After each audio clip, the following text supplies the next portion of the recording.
perjuangan Aceh Merdeka tidak ada istilah yang namanya damai. Yang ada hidup mulia, mati syahid. Tapi ini adalah rencana Allah. Dengan tsunami di Aceh, maka datangnya internasional dalam hal kemanusiaan untuk mendata, menata kembali Aceh yang luluh lantak dihantam tsunami, maka ditekankanlah kedua belah pihak untuk segera berdamai. Maka dari situlah asal mula terjadi perdamaian. Ini bukan teori ataupun konsep dari perjuangan GAM. Kita sudah melihat berita di media yang bahwa hasil pilkada kemarin Panglima GAM yang menjadi kepala pemerintah Aceh yang dipilih oleh rakyat.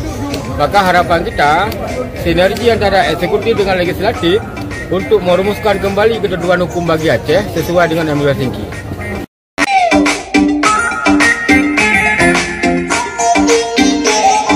Assalamualaikum warahmatullahi wabarakatuh. Saudara Lun fi ayyi makan. Semoga saudara sehat-sehat dan baik-baik saja. Sebuah pernyataan yang syarat dengan makna yang sangat-sangat mengagam daripada mantan Ketua DPRA Saiful Bahri yang akrab dikenal dengan Pun Jaya. Pernyataan ini sudah lama, beberapa waktu yang lalu ketika puncak peringatan Milad GAM, tepatnya 4 Desember yang telah lalu.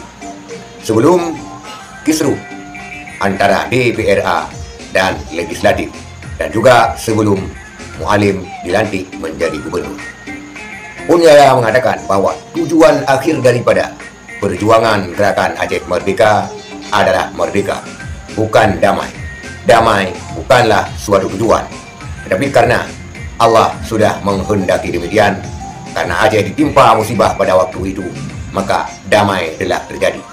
Dan yang sangat penting sekarang, kata Pun Jaya, karena menurut berita Muallim memenangkan kontestan gubernur, kekompakan, sinergi antara DPRA dan juga pemerintah Aceh, dalam tanda kutip pemerintah Muallim, sangat-sangat diperlukan demi mewujudkan butir-butir perjanjian secara full, secara penuh. Kita lihat video pernyataan daripada mantan Ketua DPRA ini. Hari yang paling bersejarah bagi bangsa Aceh, di mana Tunku Angsa Muhammad Hero memilih tanggal 4 ini menjadi hari pernyataan Aceh Merdeka kembali. Dan perjuangan dimulai sejak tahun 96 hingga hari ini kita belum sampai pada titik tujuan yang sebenarnya. Di dalam teori perjuangan Aceh Merdeka tidak ada istilah yang namanya damai. Yang ada hidup mulia, mati syahid. Tapi ini adalah rencana Allah. Dengan tsunami di Aceh, maka datangnya internasional dalam hal kemanusiaan untuk mendata, menata kembali Aceh yang luluh lantak dihantam tsunami, maka ditekankanlah kedua belah pihak untuk segera berdamai. Maka dari situlah asal mula terjadi perdamaian. Ini bukan teori ataupun konsep dari perjuangan GAM. Ini berdasarkan hasil MOU Helsinki.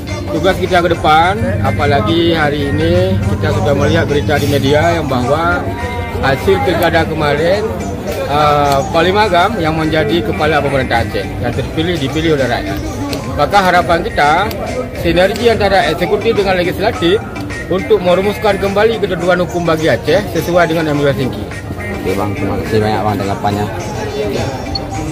Itulah pernyataan mantan Ketua DPRA yang seharusnya sangat layak menduduki Ketua DPRA sampai sekarang. Tetapi tanpa angin, tanpa hujan, Muallim telah memecat Saiful Bahri alias Pun Jaya dari Ketua DPRA.